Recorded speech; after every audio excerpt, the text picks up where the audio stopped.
Hey everybody, it's Mr. Bear back with a solid video this week.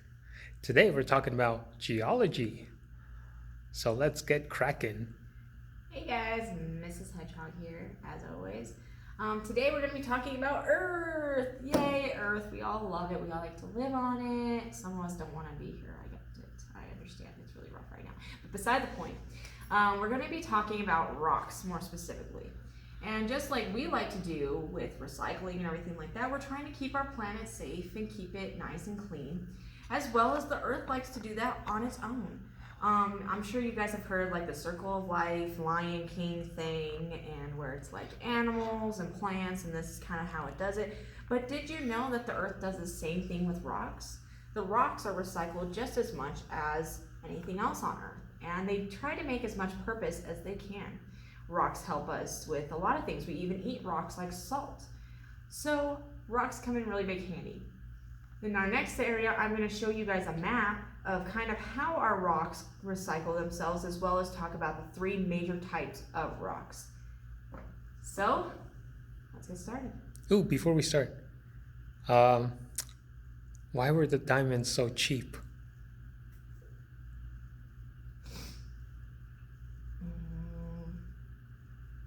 Because they were really cold. Nah, they were on shale. You guys are ridiculous.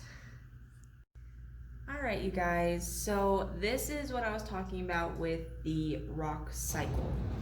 Now, you do not need to know or really understand everything that's going on in this map, but this is basically this is basically all the different ways rocks can change.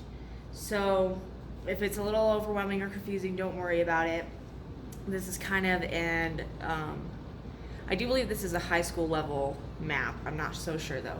But simply, the ones in the boxes are the main components. So that means that these are the main stages of rock. Whereas all these little ones are what is making them into the big boxes. So when magma crystallizes, it can become an igneous rock. As well as you can have a sedimentary rock, put it under a lot of heat and pressure, and it will actually turn itself into a metamorphic rock. So just to explain a little bit about these types of rock, let's go through them really quickly. Let's go with igneous rock first. So igneous rock is always made in volcanoes. It's considered volcanic rock. Now, depending on where it forms, depends on how it's going to look.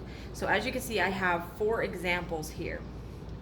These 3 are actually 1, 2, 3. These ones are ones that form outside of a volcano. So they actually happen on the surface of Earth instead of within a volcano. This guy right here happens within a volcano. This is gneiss. And gneiss is actually, it kind of looks like metamorphic if you think about it, because it has very little spots of different rock, it looks like. But what we're basically seeing is that all these formed because it had a lot of time to cool inside the Earth's crust. Whereas with obsidian, which I'm sure you guys are completely aware of from Minecraft, it's one of your big ones. This is what obsidian really looks like. And the reason it's so shiny and it almost is like glass is because when the lava erupts from the volcano, it cools very quickly in air.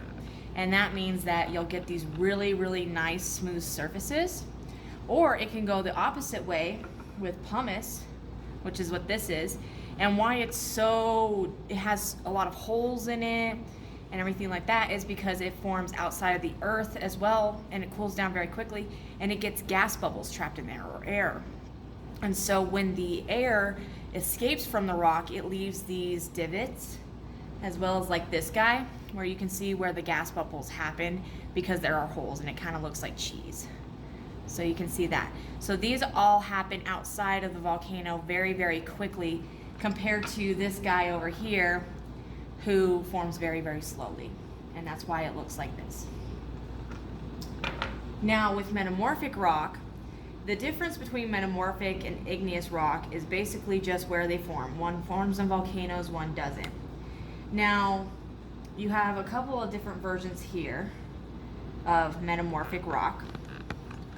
And how sometimes you could tell it's metamorphic is you'll see like little veins in the rock. So basically metamorphic starts out as one rock, then a lot of heat and pressure, right here on the map, causes it to get all these different rocks mixed in with it. So it is basically, metamorphosis is the changing of something. And so metamorphic rock is from turning one rock into a collection of different rocks all in one rock, which is kind of confusing, I know. And igneous can be that way because, as we said, this igneous right here kind of looks like these. The only difference is this was formed in a volcano and these weren't. Now the last guy is sedimentary. Now a lot of people get sedimentary the easiest because it's very, very simple. Basically a bunch of sediment, which is why this is a big category right here. So what sediment is basically any little rock fragment. So that could be sand, dust, dirt, anything like that. And basically what sedimentary rock is that the sediment will come in and it will settle and it will harden and it will actually essentially become its own rock. And then an earthquake, a tidal wave, anything that's disrupting the area will come in and give more debris on top of that. It will settle and it will create basically layers. And you can see this in mountains all the time. Now, a great example of this is my fossil, because as most people don't, I don't know if most people know actually, sedimentary rock is actually what you're going to find fossils in. So right here is my fossil. You can see on the side there are layers. And that's what sedimentary rock is. It essentially looks like one rock on top of another, at least most sedimentary rocks. And this is my little fossil. I know it's not the greatest quality, but there's a leaf right here in this corner. And on my piece of paper, because I'm not smart enough to date these rocks myself, it says that it's 24 to 34 million years old. So that means that leaf fell that long ago. And so it takes lots and lots of time to create sedimentary rocks. Millions, if not thousands of years and stuff like that. Another actual example of sedimentary rock is sandstone. Now in the sandstone, you do not see any layers. It is a very small fragment, so you're not going to see the layers. And sedimentary rock doesn't always see the layers so visibly. Sometimes you actually have to go under a microscope to see those layers happening. And so this is actually considered sedimentary rock, and it's sandstone, and you find it everywhere. And I do believe limestone is another one, but don't quote me on that one because I'm not a complete genius at this. I'm still learning along the way. But anyways, so those are the different rock types. Now how they get to one of those rocks, as you can see, is kind of convoluted between melting, heat of pressure, weathering and erosion, and deposition. And then there's compaction and cementation.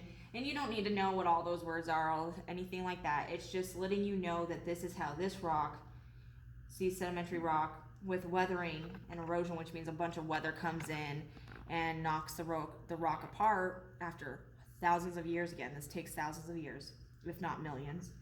And then it will go back into being sediment, so like sand and things like that. And if the sediment once again goes to compaction and cementation, then once again we'll get another sedimentary rock. So it's like all recyclable. This is recycling through all these different ones, and it can change and redistribute itself into different forms through thousands and millions of years.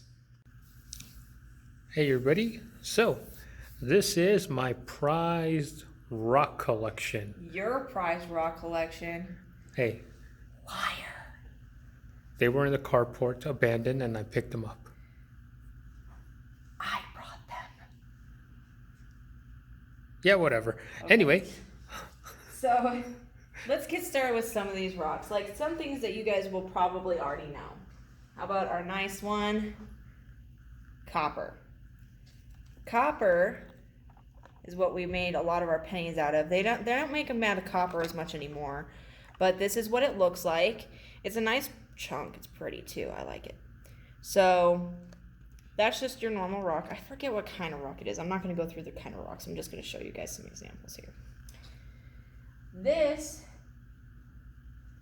is, I don't even know how to pronounce this. Y'all can figure that out, but it's considered a peacock ore.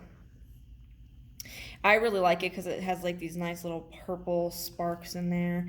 And if I remember when I looked this up, this is actually an igneous rock. So it was formed by a volcano, which is probably what gives it that really cool purple hue. Now, I know I didn't have a lot of good examples of good sedimentary rock, but this is Lepidite. And as you can see, it has tons of little layers. And it's really brittle. And this piece cost a lot of money, so it's something you want to be really careful with. You don't want to throw it around because little flakes will start to chip off and things like that.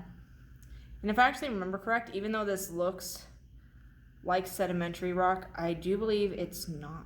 I believe it is igneous, but don't quote me on that. Another one is, of course, some of the favorites that a lot of people know is pyrite. Pyrite is what they call fool's gold. When miners used to find it and everything like that, they used to think that they were finding gold. As you can see with this rock, it does really look like gold, and so I would get pretty excited. I know I would. But it was, nope. It is a type of rock that gives off the appearance of gold, but it is definitely not gold.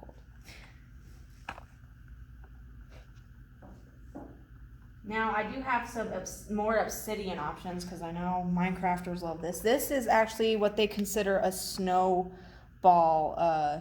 obsidian or something like that because of the little sparks in here. Where when it was cooling, it actually took in some other type of igneous rock. And when it cooled, that's how it ended up. This one's really cool. It was found in California. It's called Mahogany Obsidian. So as you can see, it's just obsidian. But the way it cooled and the type of rock that it was before, it was actually a red, so it kind of looks like wood, which I find really cool, and it's really nice and soft. Apache Tears are actually considered obsidian as well. I know that name is terrible, but this one is a fast cooling obsidian, where a lot of times it cooled in rivers, and so that's why you get these little pebble shapes. Now, another fun one I think is sulfur. I know that it smells terrible when it burns and everything like that, but it is very pretty and yellow. So, but a lot of times you don't want to get into the mining business of sulfur. It's really bad for your lungs. We've been having problems with that in other countries, but it's a very pretty rock, and it helps us with a lot of. I don't even know if that's how you pronounce it. I'm so sorry if I butcher these names. I thought this was sedimentary rock or something like that because it looked kind of like it was flaky, but it's not. This is also igneous rock, so it's formed in volcanoes. If I remember correctly, it is a type of igneous that forms in the Earth's surface, not on the top. So it's not fast cooling, although it might be. I'm not sure. Once again, don't quote me on these. Okay. Another one that, it's really small, so you might not be able to see it, but it's called blue barite. Sorry if I messed up the name. This, I do believe, is another metamorphic rock. So it's very tiny. It's not very big. It was just kind of an example. I think we got this one free, so they didn't want to give us a bunch of it. Another really popular one as we go into kind of the crystallized rocks is quartz. Very, very common. A lot of the ones that you're going to be seeing are going to have at least some quartz in them, or they were created from quartz and they added different stuff.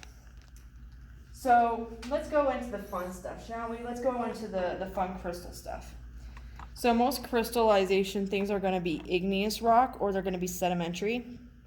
A lot of times it's because the way the crystals form on these rocks are actually with water. And so a lot of times water will seep through the Earth's surface and it will start to drip onto these rocks and it will start to form crystals. This has like a really cool green spot in there. I don't know if you guys can pick it up on the camera, but it is a really nice one.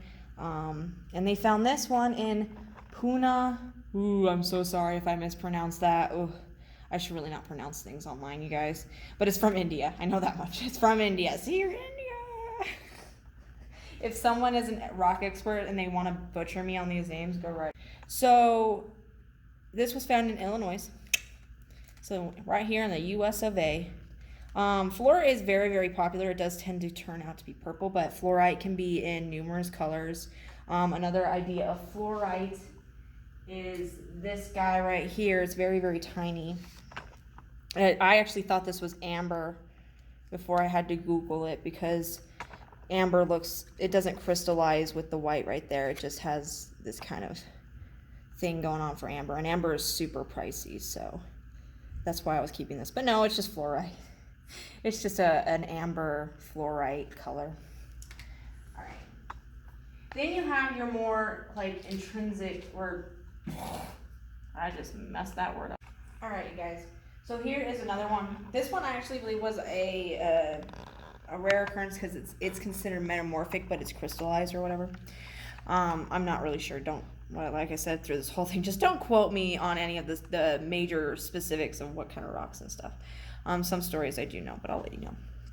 I think this one's cool because it's like a rose color. They glued it to the thing, so I can't like take it out or anything. But it's a very nice and pretty rock, I think.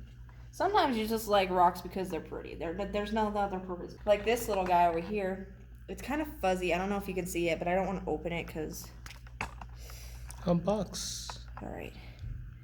Because see how it's very delicate? It has these little hairs that are crystals. And so I can't even touch it. If I touch it, bear, stop it. Bear.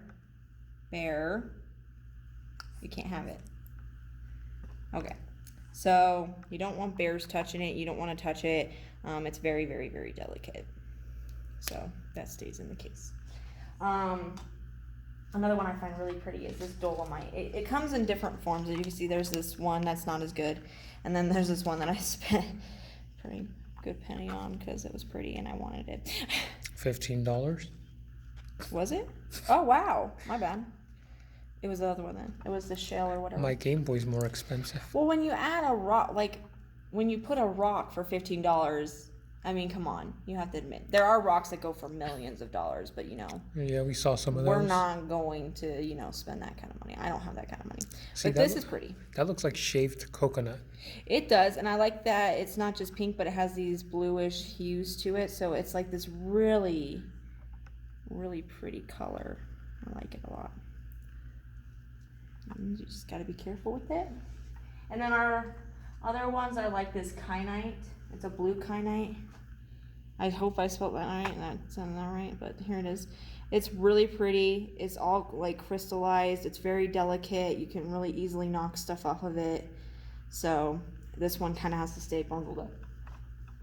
And then you got your ones that are a Pokemon a Pokemon character, geodes.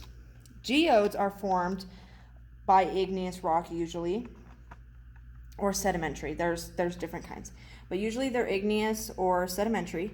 And what happens is when a rock is cooling in the Earth's surface, water seeps through cracks, and then it ends up creating these beautiful crystals on the inside. And you can see like this fits perfectly together. Someone just broke it open, and that's what you find. There's a couple. They both were found in Mexico. I think this is a very, very common thing to find in Mexico, so that's why they're both found in Mexico. Lots of water and stuff. So those are like your crystallines. Now we're going to go into some of the like kind of just more storytelling fun rocks. Like these dudes here. These are Tektites. And what that means is that when a volcano was erupting, it was sprouting lava into the air. The lava went so far into the atmosphere, it actually went into space, and then it shot back down very quickly, and that's why it's cooled very quickly in a ball shape. So these rocks were actually in space at one point. So those are really, really cool. And then along this whole side, I don't know if you want to try to bring it up so they can just get a sweeping motion of these. These are all fossils. So this, as you can see, is a fossil of a mammal jaw section and teeth. It was part of the early horse family. So this belonged to an animal that was kind of like a horse. I got a fish right there, a shell. These are some shark teeth right here.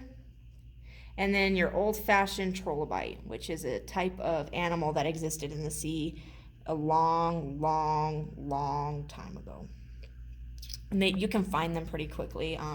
I know that these aren't like super uncommon or anything like these. These are really common. And the last one I'm going to show you is this guy up here. Now, I don't know if I can. So if you look, it's actually like hollow. It's basically a straw. And what it is, it's actually a wormhole. That's what they call it. So what happened was millions of years ago, I think it actually says on the thing, let's see. A worm was crawling to the surface and creating a hole. And it quickly hardened. And when I say quickly, I mean thousands of years. But there was a traumatic event, and very quickly it actually fossilized. So this is a fossilized worm tube from 20 million years ago. So you can find a lot of different cool rocks that more interest you, whatever you're interested in. And there are plenty of rock shows and things like that. People from all over the world go to them to try to find certain specific types of rocks. And if that's something that you're interested in, we do tend to have rock shows here in Colorado. We actually found some of these were found in Colorado. Not like super crazy ones, I don't think, but there's like the agate right here was found in Colorado. The blue Pyrite, I always think I'm messing that name up. That was found in Colorado. So there are even things that you can find here in Colorado, because as you know, we find fossils here in Colorado. Because we actually used to be underwater, not to mention we used to have tons of dinosaurs rolling around on the land. We found Triceratops. We found a Triceratops when we were building in Fesco Field downtown, and that's why our Rockies mascot is a Triceratops, is because when we were building in Fesco Field, they found a Triceratops fossil. And I think it's actually still there. I think it's actually, they displayed it in there. And we also have a lot of herbivores here. So we have like stegosauruses and things like that. So there are a lot of geology things going on here in Colorado, which is why we talk about it. But yeah, I hope you guys had fun. I hope you guys like my rock collection. If you guys have a rock collection and you guys want to start showing that off, let us know. We might bring you guys here and let you guys show off your rocks and show off all your stuff. Just have fun. Quick rundown. I see a Kabuto, Sharpedo's teeth, Almanite, Almastar, Relingcant, another Sharpedo, and old paper towels. Oh my gosh. Oh, and Pseudo Don't forget your geode. Oh, and Geodude over there. Two of them, actually. Oh, I got two of them. Maybe we can evolve it, you guys. Yeah, maybe some point that'll evolve. There you go. Recycling.